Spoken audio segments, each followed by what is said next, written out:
I'm John Evans. Welcome to another episode of One on One. Lester Holt has spent decades traveling around the world covering stories for NBC News.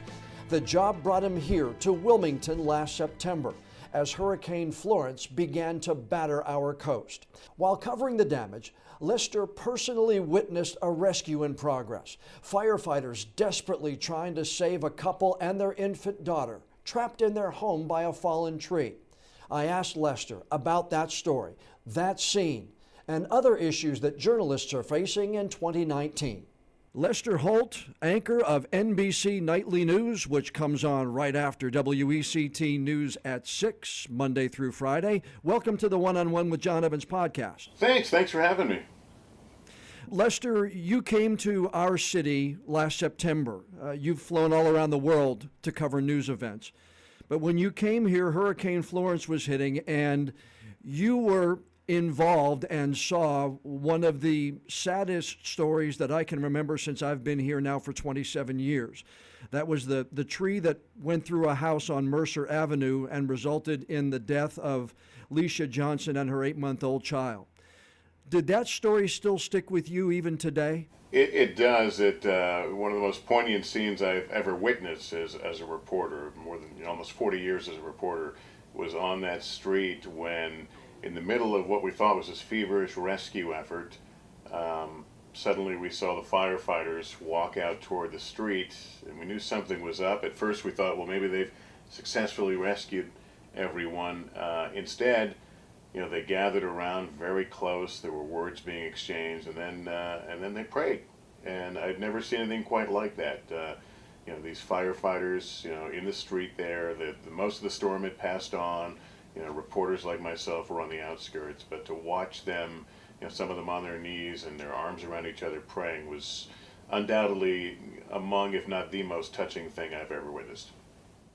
And you talked to Wilmington Fire Chief Buddy Martinet. Here's a man who was on the scene at the Pentagon on 9/11, and he nearly came to tears during your interview. I don't know how difficult that was to watch, but I can only imagine that you really had to struggle to keep your emotions in check while that was playing out in front of you. Yeah, you do, because we're all out there doing our jobs. They're first responders. This is what they do. We're reporters. This is what we do. But at that moment, of course, intellectually we know they deeply care about what they do.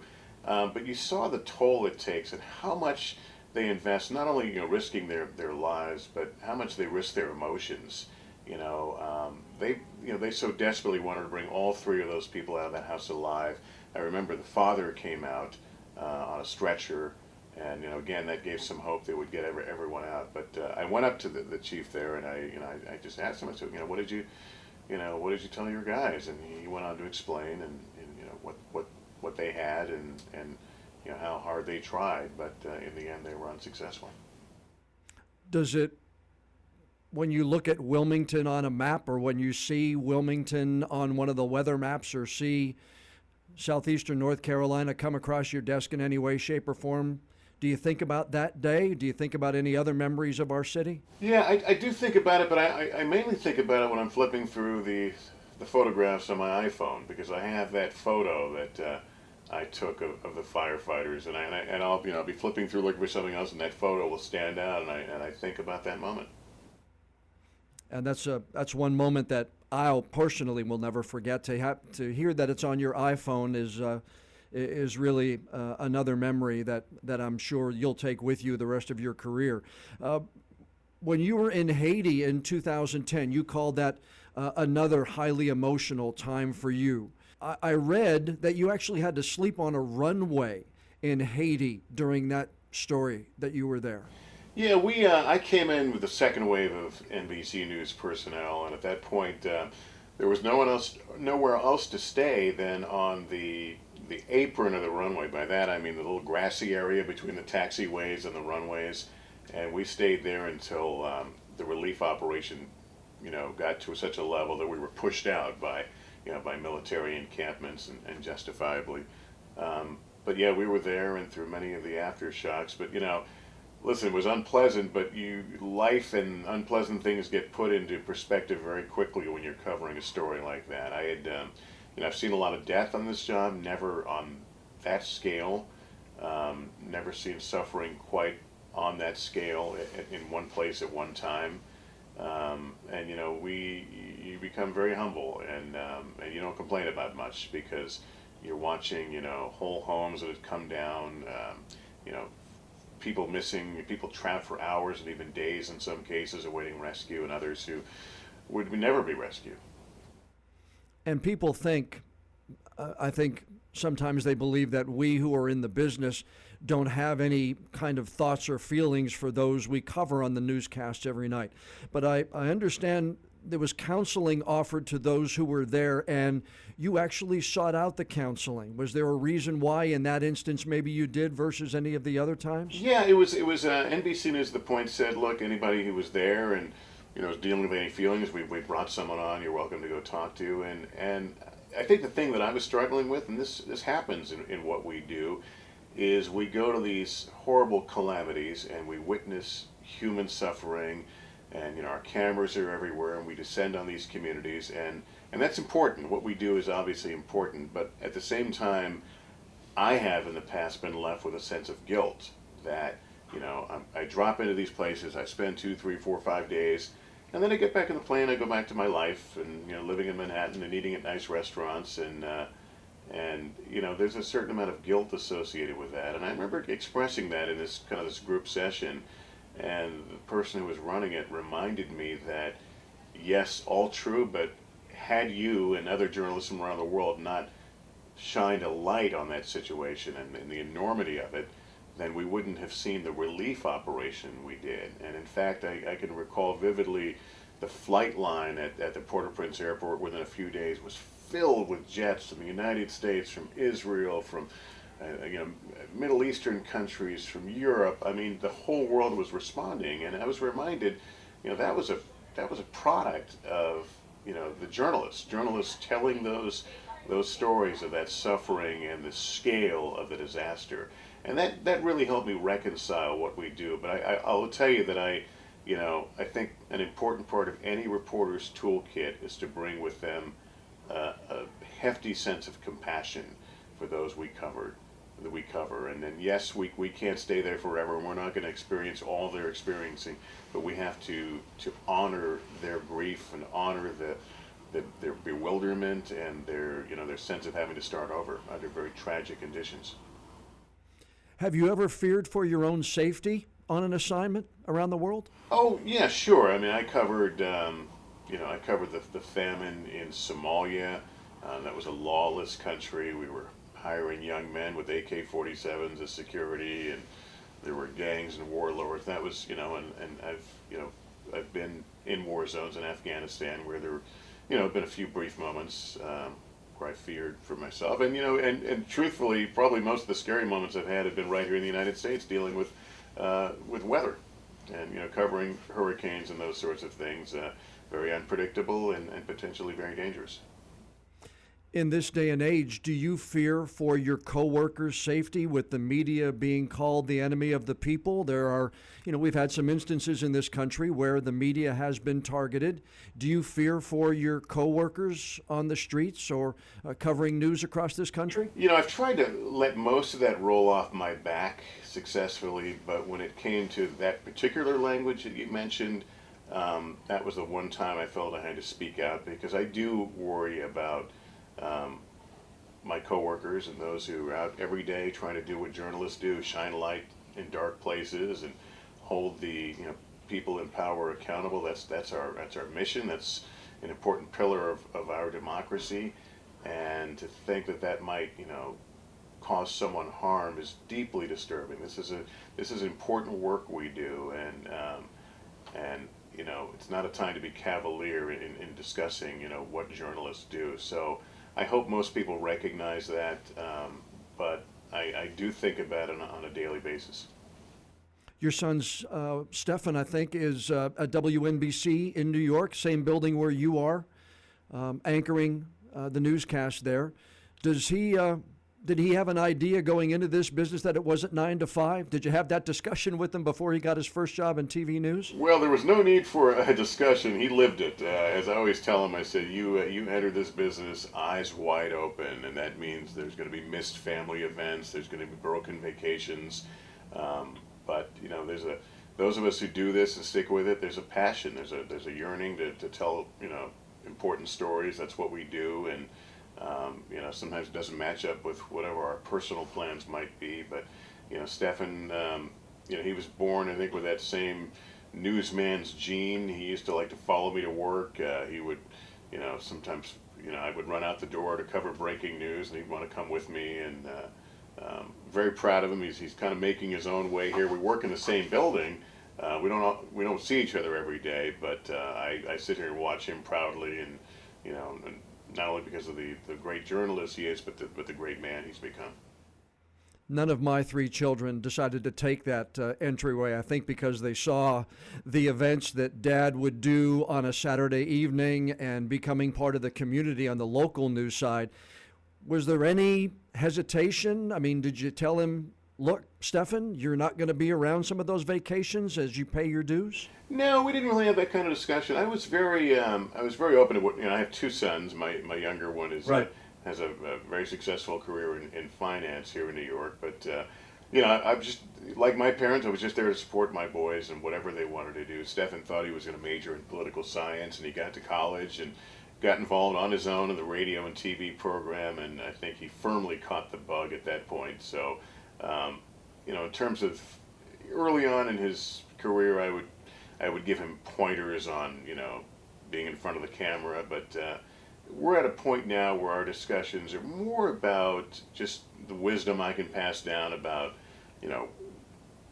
working in the newsroom, navigating some of the things that come up, and ethics and those sorts of kind of higher level discussions. Your career, like many of us, you started in radio. I did as well as a teenager. Do you remember who hired you for your first job in radio, and did you ever circle back and thank that person later? I do. I had a couple of starts. I mean, my first start was actually at a TV station, the NBC station in Sacramento. I showed up on the doorstep one day and said I'd like to, volunteer and work for free or be an intern. I didn't know what to call it. It was between my sophomore and junior year in high school, and a woman named Denise Barclay was she was the public affairs director, and she liked me, and she took me in, and I kind of, in my off time, I would come down to the TV station and work in the public affairs department.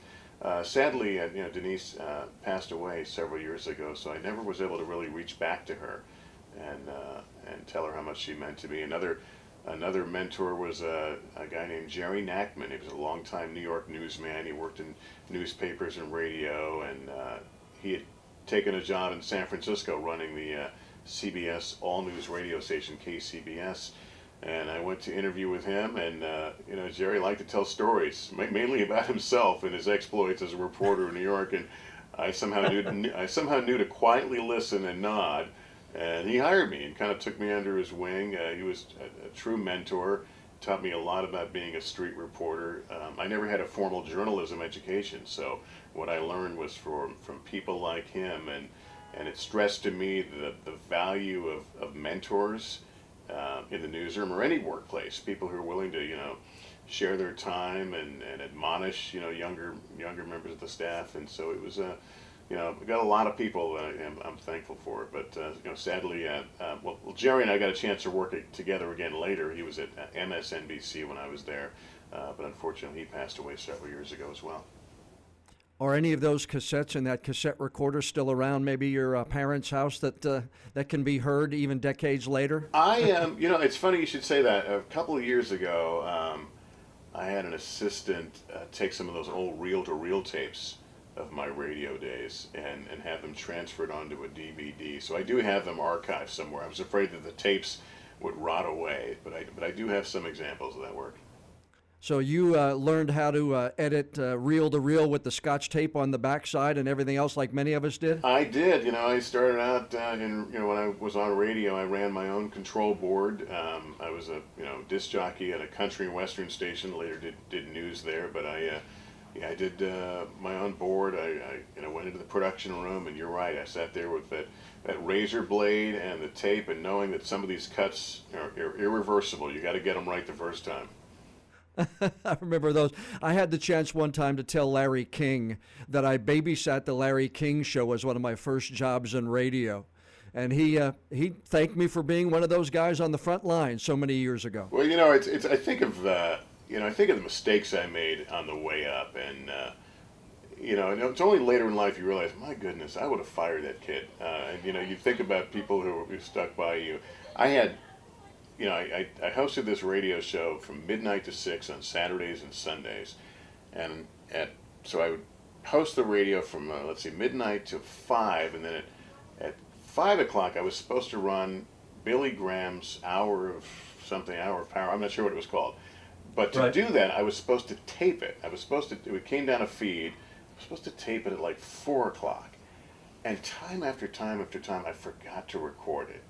And that was real revenue to the radio station. And, Sure. I kind of like, oh, well, I forgot. And, and years later I thought, man, I could have been fired for that. But thank God that there were people who saw some talent in this kid and that, maybe he would turn out okay. But I think about that sometimes, like, God, they must have been cussing me, when I wasn't around. And if you'd have done that, there never would have been a lightning bolt Holt. See, yeah, because then I ended up in news radio, and I had, let's see, KCBS radio. They had a promo that said "Breaking News with Lester Holt, the fastest mic in the West." And then when I was at MSNBC, a lightning bolt Holt came around. I've had a lot of nicknames, and a lot of it's based on my love of covering breaking news. There's just something.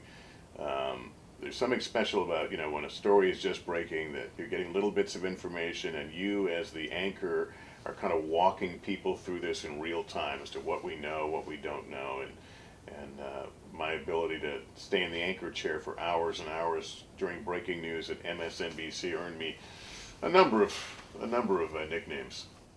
I've read those as well, but I've wanted to ask you, do you have a mantra when you go into a day at work? And as an example, when I come into the television station every day, it's my belief that I have to earn that invitation into everybody's home once again. I have to be good enough today to, people will say at home, all right, I'm going to give John an opportunity again today. I trust him. I think he's going to tell me the right news. I think he's going to tell it to me the right way.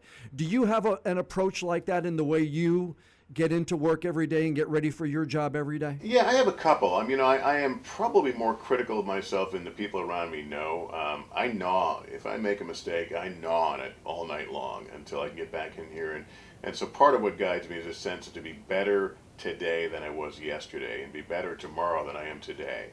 That you never, I'm never quite satisfied.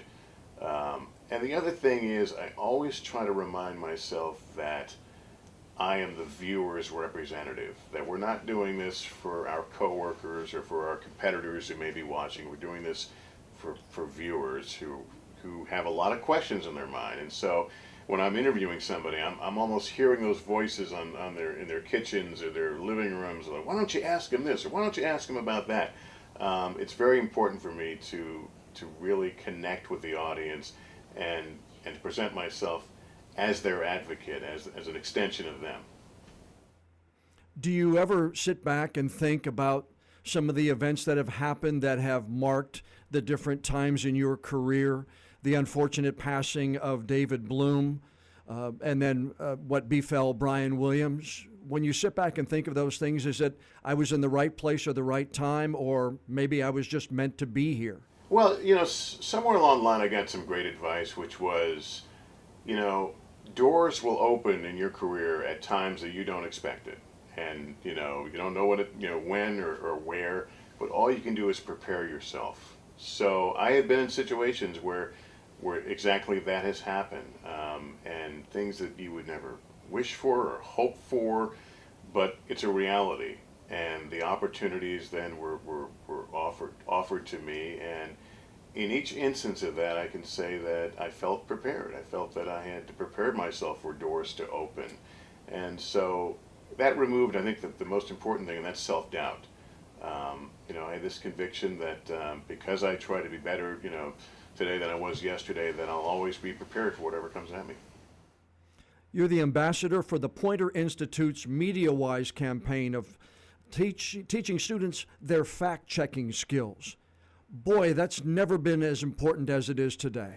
I tell you, it's the honest-to-God truth. As I said, we try to let some of the criticism of late roll off our backs, the fake news and all that. But the truth is, this was an opportunity to do something about it. You're hearing all this stuff. Well, you know what? Here's a very proactive way to do it. Let's work on news literacy. Let's work on helping young people sift through all this stuff on social media and to identify the source of information, whether it's legit or not.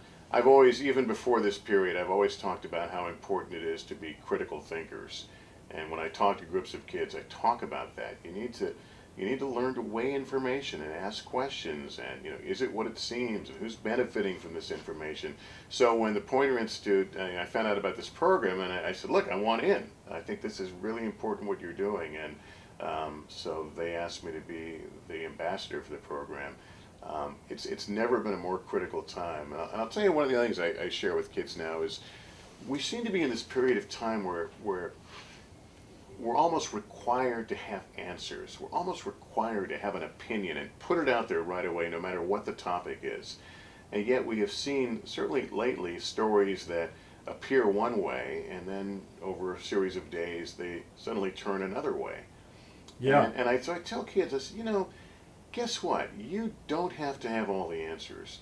And even if you think you have all the answers, it doesn't mean you necessarily have to go, log on to Facebook or Twitter and offer your opinion. I mean, you're certainly perfectly have the right to, but it's, in the news business, as you know, we don't put stuff on the air until we can confirm it. Now, we try to do that quickly because we're in a competitive, fast-moving environment, but a lot of times if we don't have it, we don't have it, and so we don't put it out there. And I think that's an important thing for all of us to kind of, think about as we look at a public that is divided in so many ways. That am I being helpful when I'm shooting from the hip all the time on things that I honestly don't know everything about? And so, since we're in this era of citizen journalists where everybody's got a phone and access to large audiences, I think we have to start behaving like journalists, and that is wait till you get it and get it right before you put it out there.